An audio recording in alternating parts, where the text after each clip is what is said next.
let's talk about the game on everyone's lips, on everyone's minds, on everyone's PlayStation 4, looking at PSN, and hopefully on everyone's PC come Friday, the No Man's Sky. Yeah, it's mine, actually. It's your Sky? It's mine. Oh, really? Yeah. You got up there first? That was me. You were there pre-patch. That was me. Enjoying the space. We'll talk about the pre-patch stuff later. But first of all, I just wanted to... there's a bunch of ways we can talk about this game. Yes. First, I just want to kind of ask, are you enjoying it? Like, Yes. that's, I think, the most important thing. So, Peter, are you enjoying No Man's Sky? I am enjoying No Man's Sky. I've played about 20 hours now, combined, pre-patch and post-patch. It is a very interesting game that is very big, and so big that it's really hard to even understand it. So I love the way it plays with scale. I love the way it encourages you to seek out new discoveries, and it tempts you to gain new wealth so you can like get all the the hot new rides and the hot new equipment. Yeah, I mean, I'm very much enraptured in the experience right now, and I am not headed towards the center of the galaxy. Right. Yeah. Either am I, oddly enough. But for different reasons. Probably. So that's the thing. One of the things that has been like the sort of the curse and the blessing of this game is that how vague they've been about it. And I think in one way it's set expectations in a weird way for some people where they think that maybe this is a different type of game to what it is. But in another way, it's like so much about this game. Like when you start the game off, I was like, my ship's broken. I'm supposed to find Hydra blah blah and Quala blah blah, and I'm like, I have no idea what any of this stuff is. Yeah. And like that whole experience has been fascinating in the same way that like playing Minecraft for the first time or playing Terraria for the first time. You've played for like 20 hours now. Does that continue, that sort of sense of discovery? Sense of discovery, yes, but you definitely come to grips with what you should be doing or what you could be doing. At this stage, I am not... Well, there aren't that many surprises in terms of the bigger picture. Maybe I'll find an element I hadn't seen before, right? Or an item I hadn't seen. But the bigger picture stuff, like what it means to travel from one solar system to another, what it means to discover a planet, when you find an outpost on that planet or an anomaly in space, like what that means and what you can gain from it. I've kind of seen all of that, but all that stuff remains interesting because each one is like an egg, and inside the shell are like a bunch of different elements that are different than they were the last egg you cracked. Yeah, it's crazy. I was watching Rob and Mary do their live stream last night, and they were bouncing from planet to planet, not finding any life whatsoever, while at the same time I was playing in a solar system where like there was 4 planets and they all had teeming with life. Like there was too much. I was like making so much money. Yeah. Mike, you've played a bit since it's launched. How are you finding No Man's Sky so far? Yeah, I only played about 3 hours, I think. Okay. And I knew it was going to be a survival game. I really like survival games, but I think with this, I was going into it expecting more just like exploration. And so right now I've just been figuring out, like the inventory and the actual survival loop of collecting like isotopes for your weapon or for your certain like boosters, collecting like actually crafting and whatnot. But so far it's intriguing. I mean, my favorite part is like actually coming up off a planet with no loading screen, just like pointing up at the sky and just boosting as fast as you can. Going to another planet, doing the hype, like the speed boost, the pulse boost, I think it's called, and then going down into another planet and landing, and it's all seamless. That's like incredible. That part is really gratifying for me.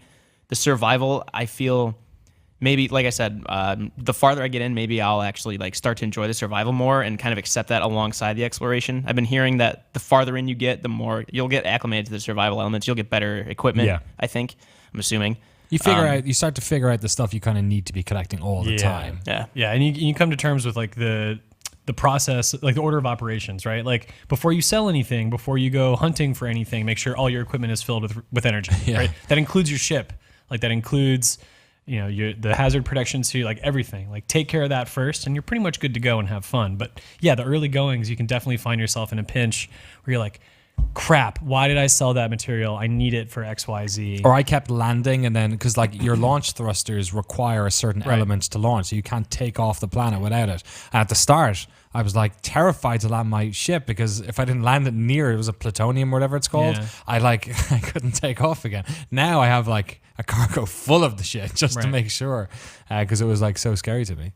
But yeah, it's like that kind of I guess you kind of you start to get a sixth sense for the stuff, the plates you need to kind of keep spinning. Yeah, like unless I'm fighting sentinels, which get at this point where I'm finding really rare materials, sentinels are guarding them. Right. it feels more like a survival game now because I'm incurring damage that's really tangible and hard to fix.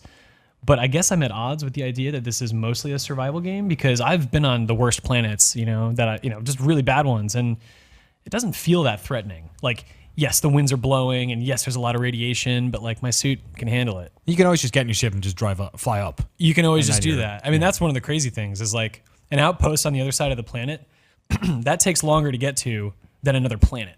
Right. If you think about it that way. Totally. Like, it's crazy the way scale works. So yes, space is sort of like a sanctuary in a way where you can get out and take care of yourself. But you do start getting attacked more. Sentinels start chasing you into space. Right. And those pursuits are the ones I'm finding now where I really feel like challenged. Sentinels chase you into space? So if you engage this one instance that I can refer to, I don't know how it applies to everyone else's experience, but I was fighting Sentinels on the ground. It was like 2 drones and like a quadruped Sentinel.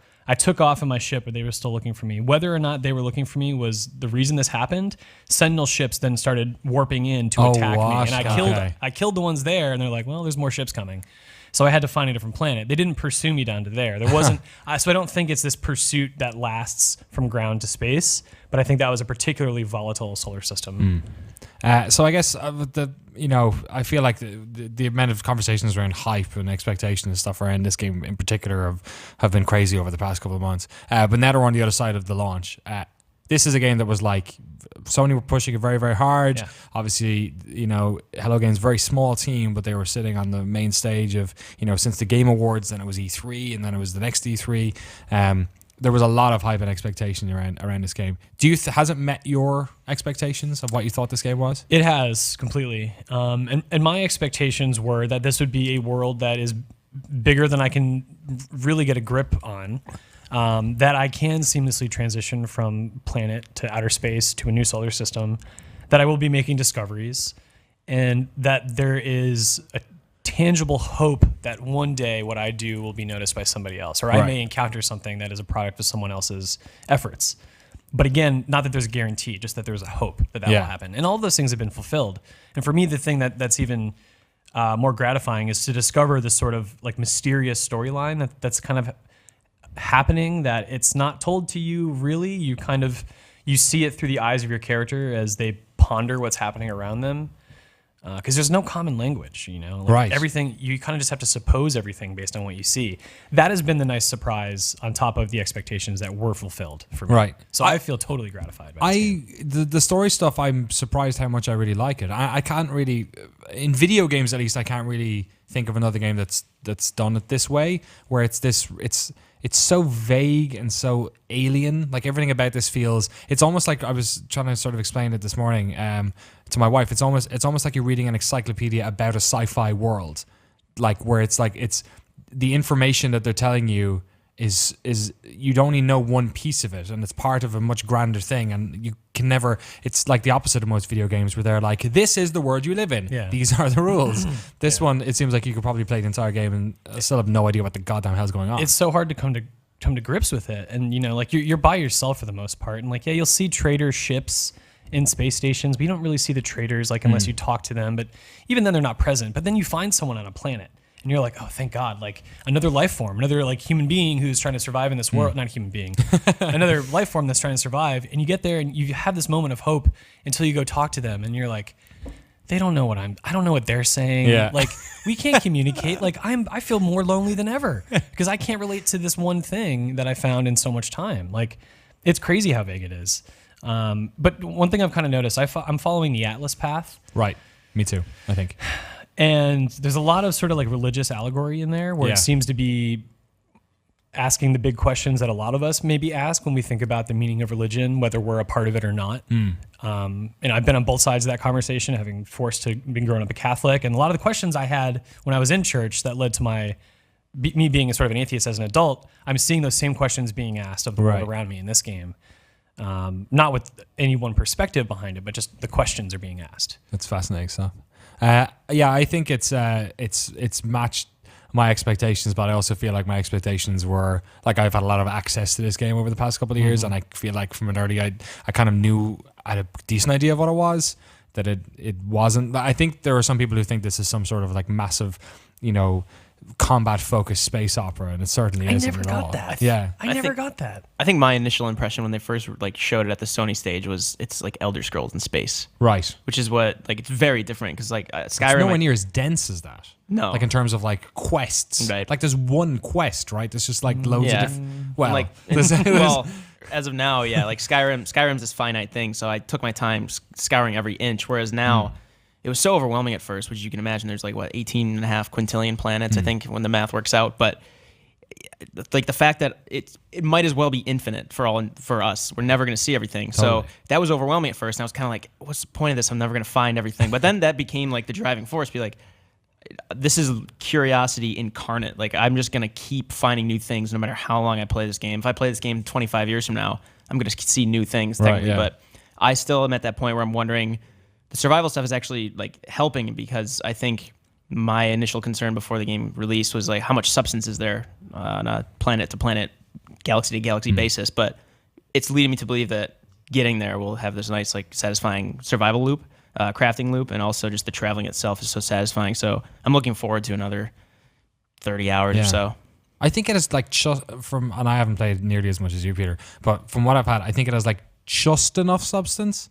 Like I'd there's- say that's the case. There's a lot of repetition in like lot of assets, busy and work, buildings. It's and it's.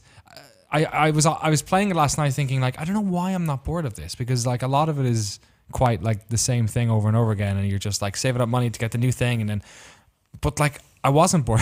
The planets were like I was just like God, this is beautiful, or like I keep getting distracted, and I'm getting distracted by mission or not missions, but just like I guess activities that on the face of it aren't like that amazing. Like, okay, for instance, for the past 3 hours, I've been trying to catalog every animal on this one fucking planet. Which I can't understand why you would want to do that. because like But the it works for payoff you. is like Yeah, 300,000, 300,000, right? Yeah, and but like I can make that much money just mining.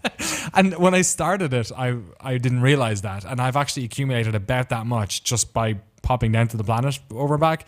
But I have one animal left, and I've spent the past hour looking for Find this it. bastarding thing. I'm sure he's a real ugly son of a You bitch. can't see them from the sky, can you? It No, doesn't so load I've, them. I've literally like gone up, flown to the other side of the planet, gone down, and like because they're day-night cycles, so there's some animals that only appear on one side of the planet. There's different biomes on the planet, so like there's one place where there's loads of these. Different planets have different rotations, right? So the Yeah. night cycle is going to be long for some. So like I'm going all over the place, and I've literally like gone up and landed about 15 times looking for this one thing, and it's like I'm just scanning. It's like nope, I know, and now I know all the other animals by heart, their names. So that's going to be fun to like go to a new planet and be like, oh, who are all these strange animals I don't know? Because I feel like I'm familiar with all these other ones now. But like that sounds so boring. That sounds like the most boring thing in the world. I'm just like playing one of those stupid Safari games that come out on like the Wii and nobody buys. But it's like I've been doing it and enjoying it. Yeah. Yeah.